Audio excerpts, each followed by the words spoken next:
Warning. Our YouTube channel and its videos may contain scenes, language, and content that may not be appropriate for all audiences. These videos include surveillance footage, undercover pursuit of suspects, actual police and rescue operations, and fearless confrontations. If you do not approve of the content, please do not watch our videos. If you wish to continue, we strongly advise that you proceed with caution.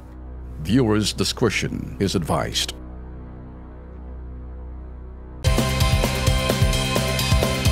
Okay, diretso ho tayo sa sala ho ng ito ho yung sinasabi ho nating issue ngayon. Yeah. Si Justice Secretary Vitaliano Aguirre pinagtanggol si Pangulong Duterte sa issue ng human rights sa Pinas. Inisa-isa ng mga Filipino-American journalists sa New York ang mga sunod-sunod na paglabag umano ng Pangulo sa karapatan pantao sa bansa. Partikular na ang laban nito sa droga. Sagot ni Justice Secretary Aguirre, walang state-sponsored killing sa Pinas. At dapat na igalang ang anti-drug campaign ng gobyerno sa inyo, mga ka-KP. Hindi pa rin ba maka-move on ng ilan po natin mga kababayan na talagang ayaw nyo maniwala na wala naman talagang state-sponsored na nangyayari pong human rights violation dito? Ayaw ng Pangulo yan, di ba? Alam mo, Lex, kararating ko lang kaninang umaga from the States, diretso ako, no? Sa States kasi, idineklara na ni President Trump. When I was there yesterday, narinig ko ho ito, bago pag-alis ko, na talagang next move ni Trump war on drugs. Naku, ngayon, kung pag-uusapan natin to mga sinasabi ng mga Filipino-American journalists about state-sponsored killing, tama ka sinasabi mo. Kasi wala naman talagang tama para sa mga mainstream media, except for Fox. Lahat ng mga Fox network, lahat ng mga network doon, ang kanilang pananaw, hindi lang kay Trump, kundi sa sino man talaga makikita mo yung sinasabing mainstream media nila doon, iba ang angling ng mga story. So, normally, matatawag natin sila politically incorrect. Dito sa mga nakikita natin ito, I don't even understand kung bakit ipinagtatanggol pa ni Secretary Vitaliano Aguirre, although trabaho niya yan, kasi to say state-sponsored nitong sa sinasabing, kung ano yung sinasabi lang sa drugs na to, laban sa droga, medyo ito'y paulit-ulit na Lex, no? But people, habang paulit-ulit mo na sinasabi, siguro baka akala nila, pag paulit-ulit mo sinasabi, nag-i-stick sa tao eh.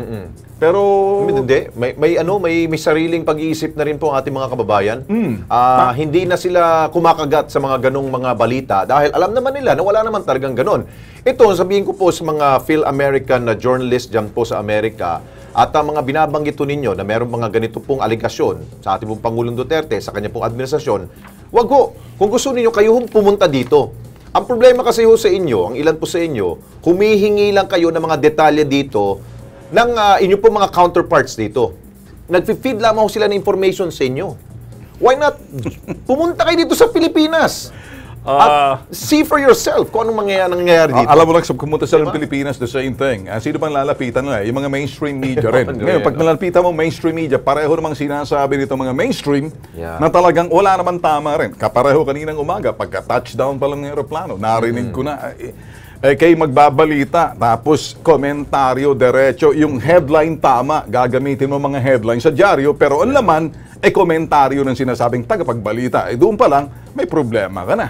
So, nakikita mo yung sinasabing analysis, na hindi analysis, iyon ang sinasabing headlines with commentaries, kargado na. So, pinakinggan ko kanina, sabi ko, wow, the same thing. Kung anong nangyayari sa Amerika, ganun din yung estilo nila, which is exactly, ganun din ang nararanasan ni Trump, tinatabla siya roon sa, pasintabi sa CNN, dito natin, CNN, NBC, CBS, ABC, lahat ho yun. Kaya pinabantayan ho natin. So, the same pattern na nakikita rin natin dito sa Pinas.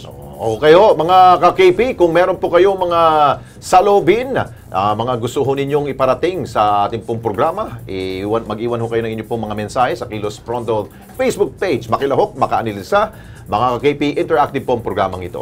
Sabi ni Jing, that's what our government officials should do. Kung ano ang tama, dapat ipaglaban.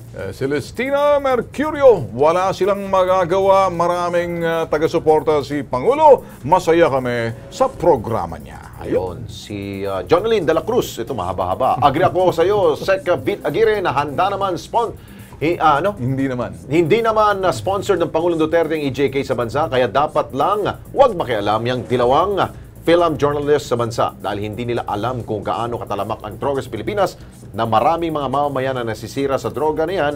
Bakit ayaw nang tigilan nitong mga kultong nila ang Pangulo na magawa niya ang kanyang trabaho? Ayos. Thank you sa inyong mga padalang salubin.